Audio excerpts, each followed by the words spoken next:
Ladies and gentlemen, good afternoon to you.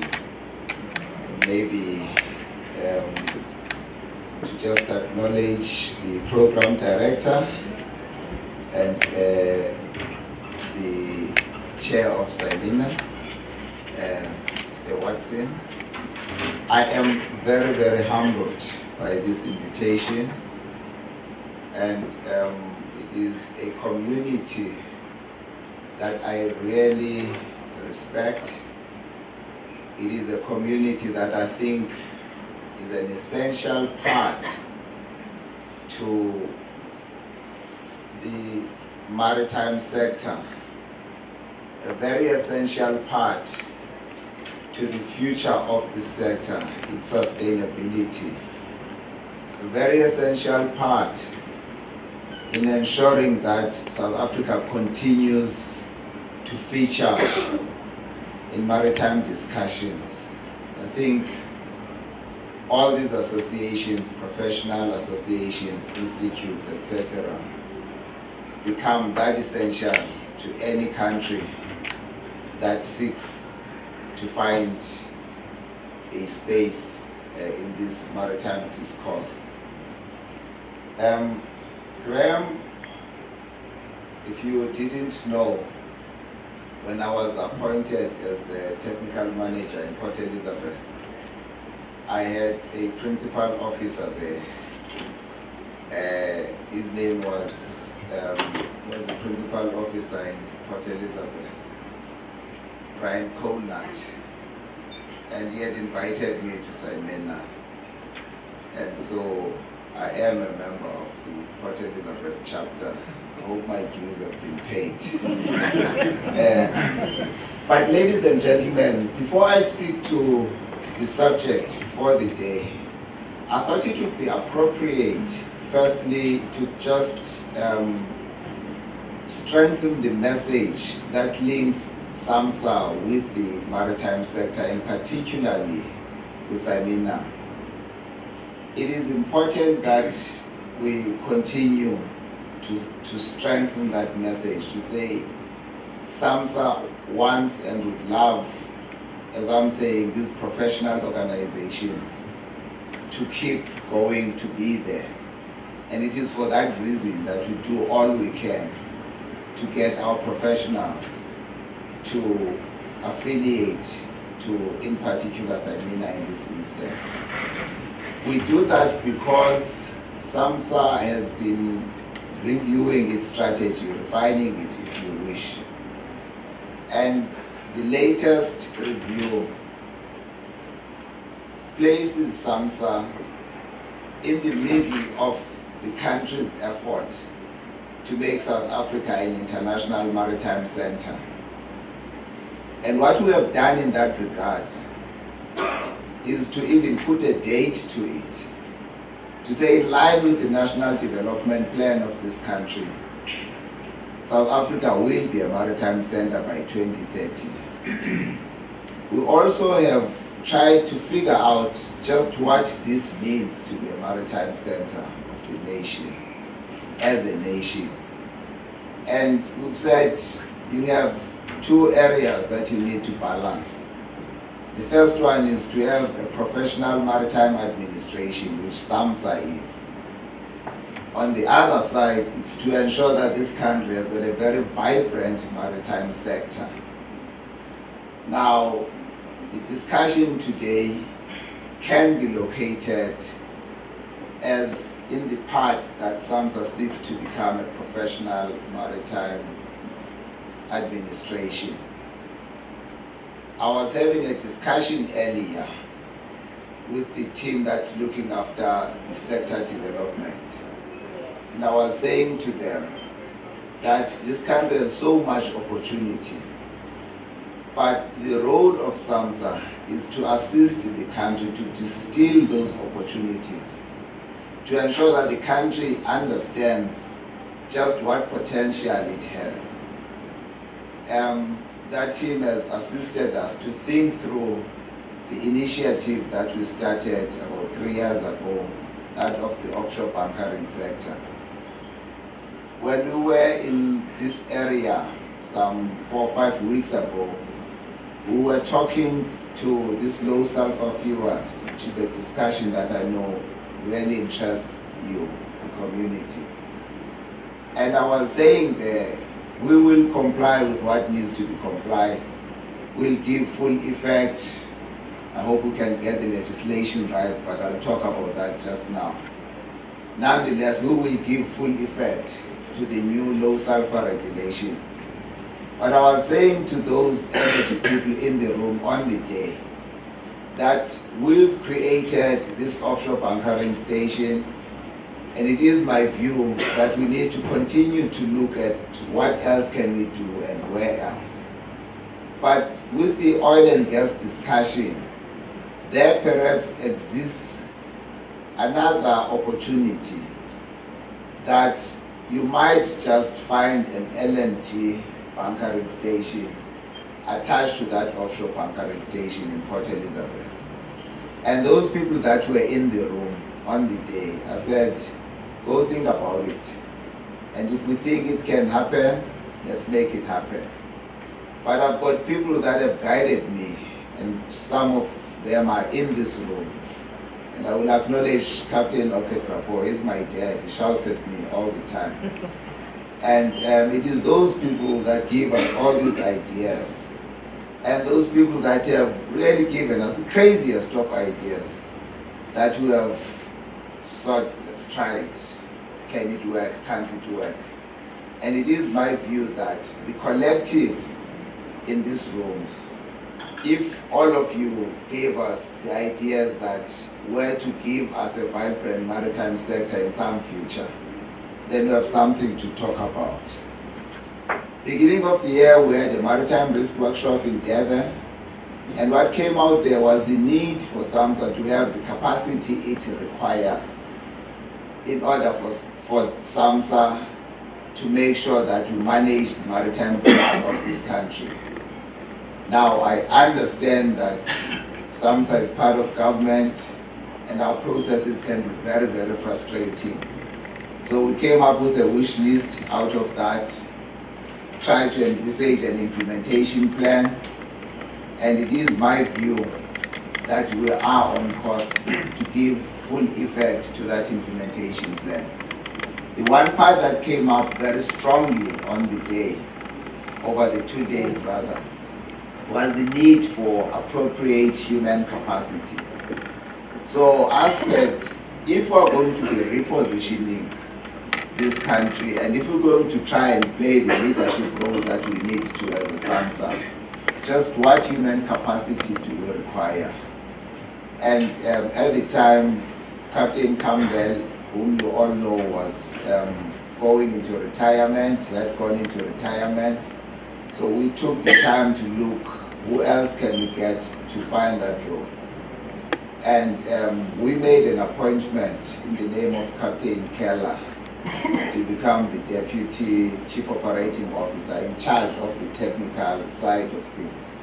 I didn't just appoint him. I said, all of you go give me a vision 2030 for this country.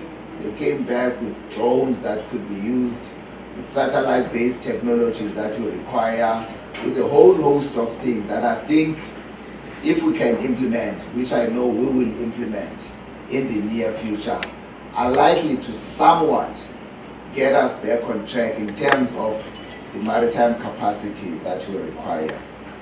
And so those discussions, including the discussion on the low sulfur fuel, then the discussion that we're having here today, there's another discussion in 2021. We have what has become a mandatory audit by International Maritime Organization to say, how do the administrations give full effect to international maritime regulations, the requirements of IMO? We're undergoing that audit. It requires that we have all legislation that we need. It requires that we have all systems that we need, including a quality system. It requires that we have a whole lot of other processes. So we are finding ourselves having to revamp the entirety of Samsa to prepare it for the future that it needs to be. So I'm not going to talk for long. I was told I've got, must I repeat, Graham, how long did you give me? I'm a preacher on Sundays, so only on Sundays, so I will spare you the preaching.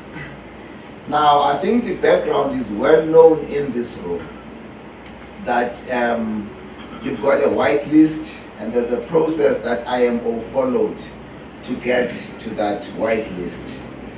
South Africa is part of that list, and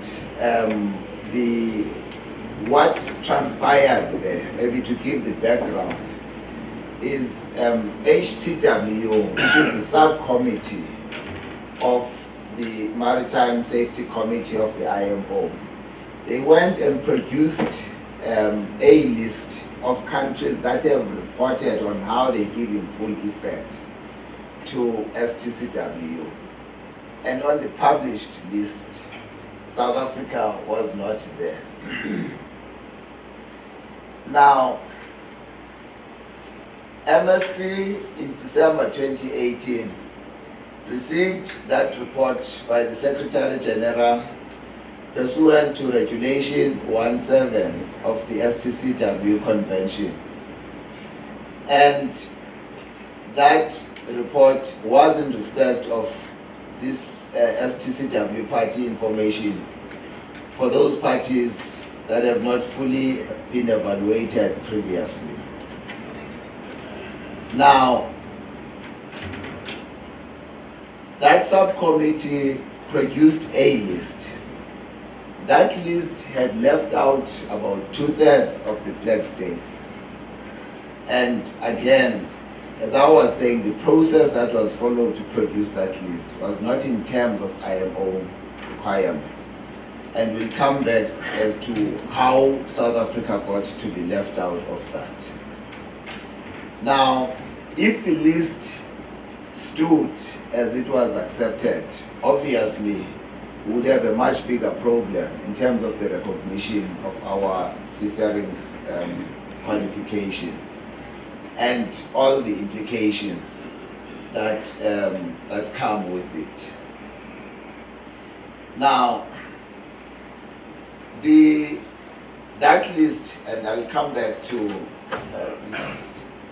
What had happened, as I was saying, HTW produced a list. The correct process to have done is MSC should have started that discussion, got HTW as a subcommittee to go and work on how to give, how to update the list, because there is a procedure on how that list shall get updated. And that then once that list would have been updated, then that report would go to MSC. It is MSC only that can publish an updated list and not HTW. And so we found ourselves then not being on the list. And why we were not on the list is not that we had not done the work that requires us to be on the list. We had submitted on 3 occasions. And on 3 occasions, our reports were rejected. And those reports were rejected. That report was rejected on 2 counts. And we tried to be creative. When we came back from Manila, we formed the office of the chief examiner at Samsa. And I gave an instruction to the chief examiner to say, build a system that is going to help us comply today and into the future.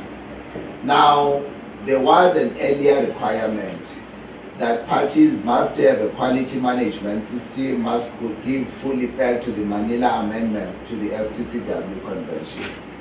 But we had a problem we're trying to resolve at the time. And that problem was the employment problem for the country.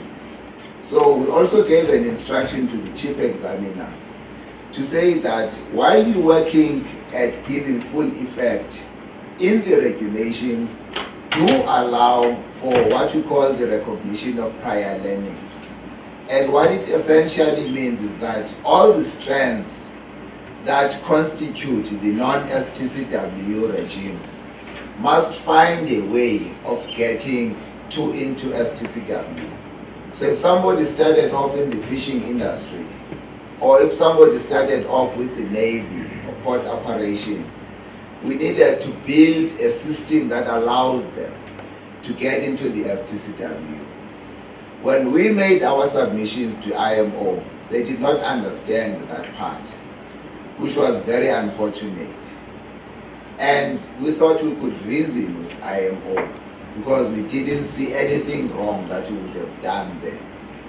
And first try, second try, and I think they thought we were being impossible as people, so they just rejected us outright. It is my belief that it's something that we need to go back and look at. But what we then said we would do is, for the sake of compliance, de-link all non-STCW training, all those requirements. Let's do our port operations, our, as I'm saying, fishing, naval, and all of that.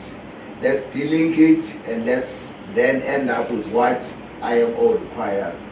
And in that regard, we needed to go back to the regulations which were already promulgated by 2014 and remove all those elements that were causing us the difficulties.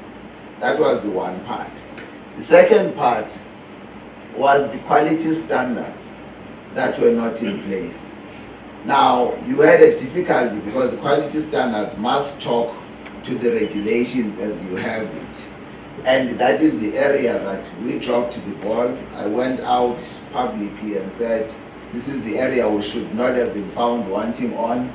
Nonetheless, we will put in place measures which we shall talk to just now. So those were the two areas that caused us difficulties.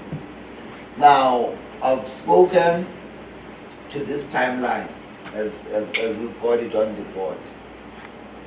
Notably, the area surrounding the rejection of our second report, which would have been in 2016, and the subsequent answers that we got in 2017.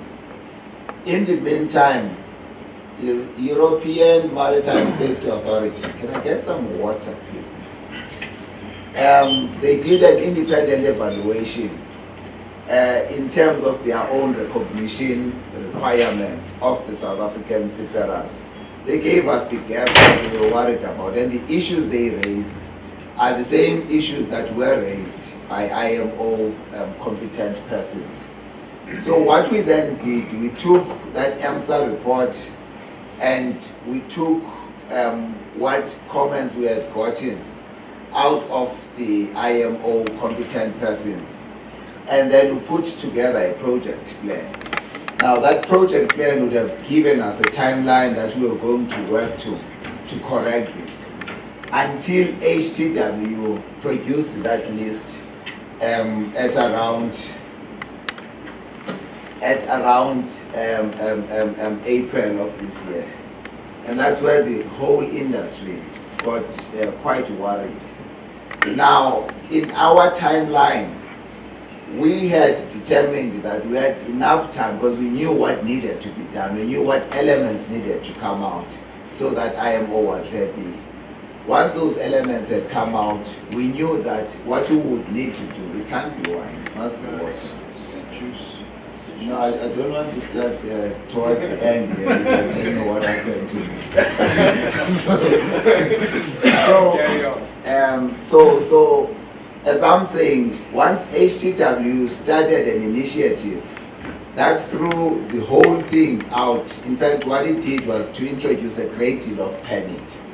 So what we then have done was to go get an external consultant to join the project team that we've already put together. It's the same project team, we've changed one or two members. And I've given strict instructions to Captain Vernon Keller to say these shall be met. And I can guarantee you that we are going to meet all these obligations. Those of you that know me well enough No, I don't make undertakings that I don't follow up on. So we're gonna get this. We're gonna get it with the assistance of the ex-MCA Chief Examiner. They coming in, I'm told, in October sometime initially, and then they coming later.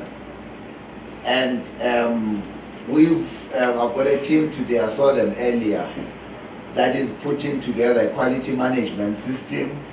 A lot of work has gone there, but we needed the quality management system around those areas that needed a review, notably those parts that must come out of the regulations. Now it is our view that they will complete that work around November. And then we've got a planned independent evaluation by an external party again, which is a requirement for submission into IMO. And we're hoping that we'll have those findings, to the extent they will be there, closed out by February of 2020. And we have gotten an undertaking that the submission back to IMO would be around the middle of March. I see a colleague put the end of March there. And that would be still within the window of the acceptance of documentation and agenda items by the HTW subcommittee. We've got a HTW subcommittee that must then consider that, and then we're hoping that we will have made that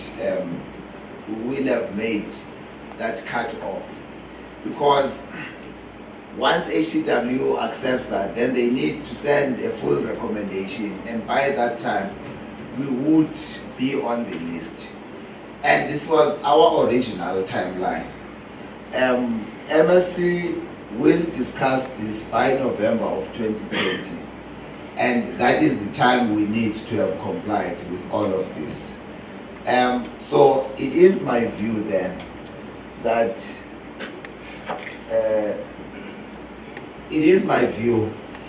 our plan will work as we normally do. We don't like hiding behind excuses, so that's what we must accept, we own up to. We agree on how we are correcting it, and we put that to test. So just in recap there, we've got Captain Peter Tower, who's coming in mid-September, and we will come back to the industry between October and November to get inputs for all those regulations. And then those regulations will come through, and we will have time to run those regulations to get an independent evaluation in time for us to submit by 2020. And it is my view, though, that we never should have ended up in this situation. And we ended up in this situation because we needed to have had a properly working internal Samsa system. So when we got together as the executive of Samsa, we said, colleagues, let's own up to what failed, such that we are coming across to the industry, having accepted, having an honest discussion. Because then it is my view that once we lose the credibility, then none of the things that we say you are ever going to trust. So as I'm saying, it is my intention that we hold on to that. We think we've accurately identified the areas at which we dropped the ball. And it is my view that we've put in adequate enough measures to address those areas for what happened, but in general, to prevent them from happening again. We have put in place what we call the Technical Services Unit, a completely dedicated unit to look at what's coming out of IMO, such that we can be able to react upfront, to do our preparation, before we are confronted with implementation day for any of the incoming instruments. And I've asked Captain Saro Ali, who was acting for a time period, that he comes over and assists us to set up that unit. We are going to have to look at how do we resource that unit. We're sitting in the problem that you, Simina, need to assist us with. We're sitting with an industry that is not giving us the skills that we require. So that is why it is important for us to not walk away from having to assist the industry to develop, because that is where we harvest the skills that we need to continue running the Maritime Authority. And it is then my hope that this discussion and many discussions that will follow will assist us to have a strengthened partnership where you can give us the skills and then you can put demands on us. And we can take those skills, pay for them, and then satisfy your demands. And I'm hoping that it is going to happen if all of us give full attention to what has to be done. Once more, from a Samsa perspective, I really want to thank Simina. I want to thank each one of you in the room. I want to thank, in particular, the Samsa Exco, working under very strenuous environment. You know, we still don't have a regular CEO. We have a board that is whose term is ending. But we've determined that if I still am at Samsa until the day I get fired, I'll do it until just that minute, then I'll walk out. And I have not been fired yet, even for dropping the ball here. Thanks to you guys. Thank you very much.